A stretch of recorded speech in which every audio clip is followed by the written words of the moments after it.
Hey guys, today I'm going to be showing you how to blast off a toy rocket that looks like this. First we fill it with vinegar.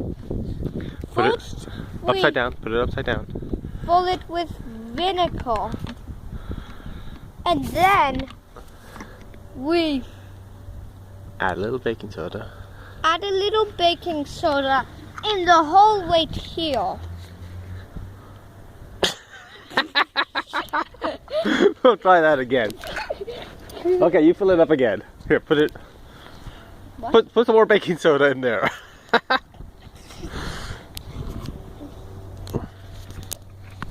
One spoon. Keep talking. So we add a few spoons of baking soda in. Add another one. At least 4 or 5 would be good. Yeah, one. How many do you have in there? 5. Okay, perfect. Now here, you hold the camera.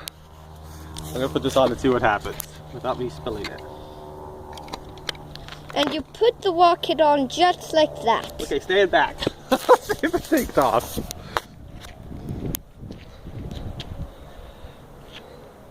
Back up, back up, back up, back up. I don't think it's gonna shoot off.